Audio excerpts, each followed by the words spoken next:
Hi, my name's Richard Finn. I'd like to show what I do when I treat the muscles that are within the foot. The last video I showed the long muscles in the leg that come down to the foot, but everybody always wants the muscles in their feet taken care of, and there's a reason for that. We're going to start on the top of the foot, and what we're going to be looking at, oftentimes you get pain on the top of the foot. One of the biggest reasons I found is dance injuries. People step on each other's feet. I've had a number of people that horses have stepped on them. That's not an uncommon thing. So again, lots of reasons. So I'm starting with the foot in a kind of a neutral position, and I'm going to take the big toe and I want to see how far does it come down. Okay, that's not horrible, but I think we can do better. And then I'm going to look at these four toes and I'm going to move them all as one. Notice that they're just not moving much at all. So what we're going to do is I'm going to hold this and I'm going to move it, and I can feel up higher where this is at.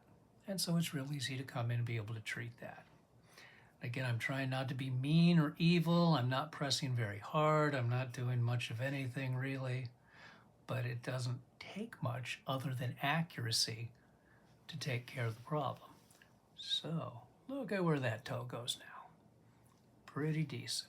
Now we still got four toes over here, so I'm gonna feel up here. They kind of attach all up in the same area. So I'm gonna treat with the pads of my fingers, but my palm is gonna lock over here so I'm not blowing my thumbs out, fingers out. And we're gonna see what we can do. And I'm gonna come over and get some more just to the side of that. And are we okay here? Mm-hmm. All right. Again, if somebody's been stepped on by a horse, this can be a big problem. And I cannot tell you, I've had a lot of people stepped on by a horse. And I live in the city. Okay, let's see what happens now. Okay, look at where all those toes are moving now. We almost have dancing feet here. Okay, we're going to turn her back over on her belly and see what we get on the other side.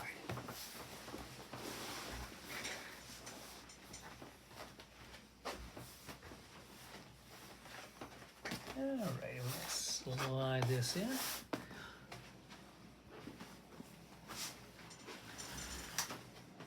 Okay, what we're looking at on this edge over here now is we have three superficial muscles I'm worried about.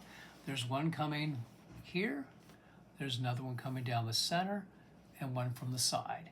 So what I'm going to do is I'm going to put my, and actually in order to test those, let's see, I'm not going to do anything crazy, but let's see. That's not doing bad at all. That's actually looking pretty good. And I can see those fibers in there. Down here, I'm going to take these all together. And again, this is not horrible. So the intrinsic muscles on the bottom of her foot are in fairly good shape.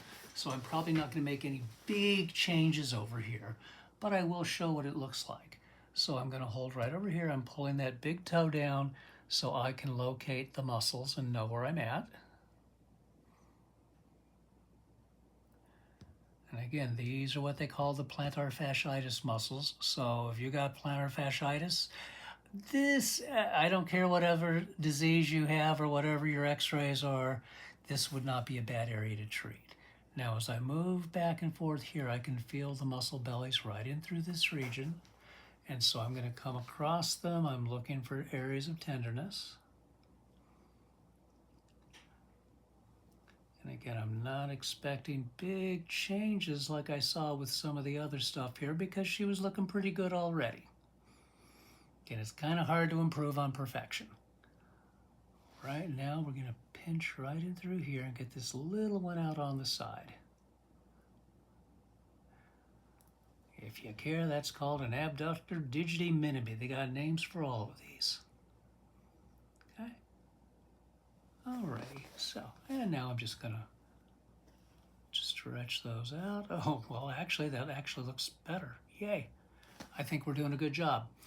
The last muscle well, okay, not the last muscle, but one more muscle that I'm worried about comes off of your heel. It starts on either side, and they join together into kind of a common attachment point into a tendon for a muscle that we already treated.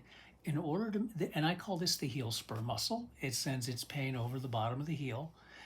And so what I'm going to do is I'm going to pull these toes back and find my spot. And she's got some tenderness down in there. Am I okay here, ma'am? Mm-hmm. Okay. And again, I oftentimes will be using other tools over here other than my two fingers. You know, oftentimes I'll use thumbs. However, right now my other hand is kind of engaged in making sure that I'm actually on the right muscle. Now I'm going to come to the other side. Same thing.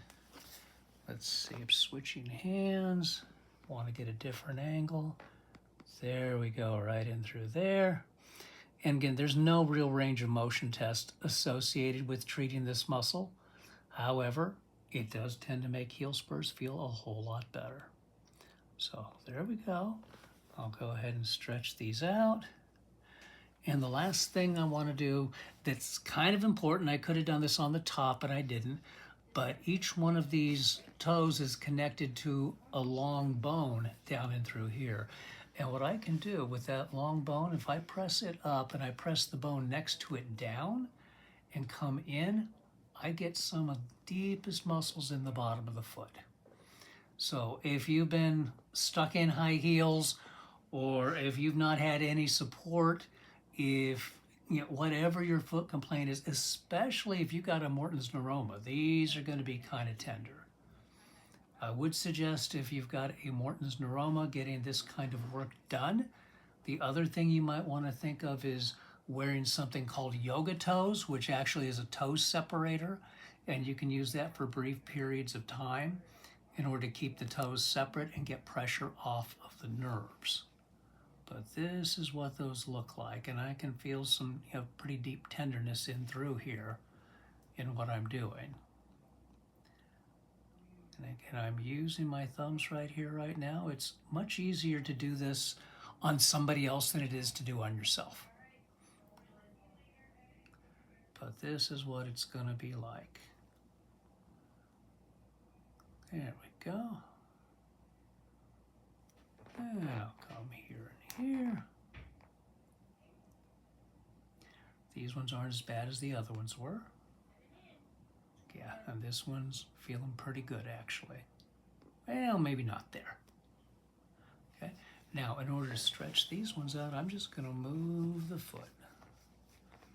Okay, and I was told not to do this. However, because these are all individual muscles associated with individual toes, you got to take the piggies individually and you got to move the piggies individually. So that's what I'm going to do, each one by itself. But that is what treatment of the muscles inside the foot looks like when you're trying to be really specific and make sure that no muscles are left behind. I hope you'll consider that for your own therapy. Thanks for watching this video.